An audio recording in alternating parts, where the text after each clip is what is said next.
చేసింది దావీదు అనుకుంటున్నాడు, అయ్యో ఫిలిష్తీయులు సౌలుని చంపారు. ఒకటి, దేవుని దగ్గర ఉండకుండా కర్ణ పిశాచి దగ్గరికి వెళ్ళి ఇష్టానుసారంగా తిరుగుతూ ఉండగా, దేవుని సన్నిధిని కాదని, మందిరాన్ని కాదని, పాటలు కాదని, ప్రార్థన కాదని, ఆరాధన కాదని, పరిశుద్ధతను కాదని, సంఘాన్ని కాదు, ఇష్టానుసారంగా తిరిగితే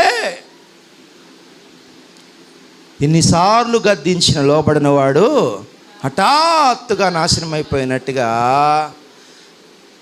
అతను తిరుగుబాటు, సౌలు దుర్మార్గమైన పనులు, ఇంకా చెప్పాలంటే 84 మంది దైవజనులను చంపాడు సౌలు.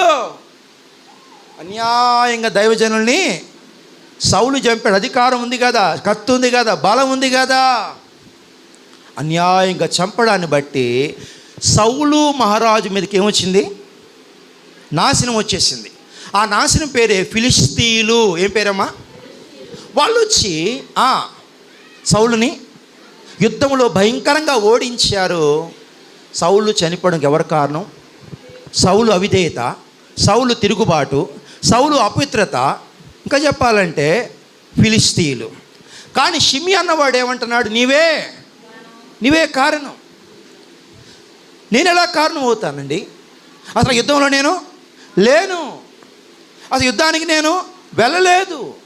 ఇంకా చెప్పాలంటే దేవుణ్ణి వదిలిన వాడు మాట ఉంది, యెహోవాను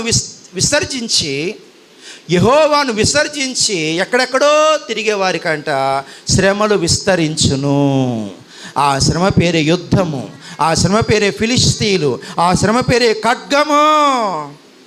ఇంకా చెప్పాలంటే సౌలు అన్నవాడు తను చేసిన దుర్మార్గతను బట్టి చెప్పండి 84 మంది దైవజనుల్ని చంపాడు. దేవుణ్ణి కాదనుకున్నాడు, దైవజనులను కూడా వద్దనుకున్నాడు, చంపి రక్తాన్ని ఏరులే ప్రవహింపజేశాడు. కాబట్టి అతని మరణానికి నేనేమాత్రం కారణము కాదు. కానీ షిమి అన్నవాడు అంటున్నాడు, రాళ్ళు వేయండి దావీదు మీద, నువ్వు సింహాసనాన్ని పరిపాలన చేయడం కోసం, సింహాసనాన్ని కిరీటాన్ని లాక్కోవడం కోసం, అతని వెండి బంగారాలను స్వాధీనం చేసుకోవడం కోసం నువ్వేం చేశావంటే ఈ దేశపు రాజుని చంపేశావు. సౌలును చంపిన ఉసురు నీకు నీ బిడ్డల మీదకి వచ్చింది. అందుకే ఈరోజు నువ్వు కొండలు ఎక్కుతున్నావు, రాజ్యాన్ని వదులుకోవాల్సి వచ్చింది నీవు ఈరోజు. దావీదు అంటున్నాడు, అయ్యా నాకు వచ్చింది అందును బట్టి కాదు, దానికి కారణం మరొక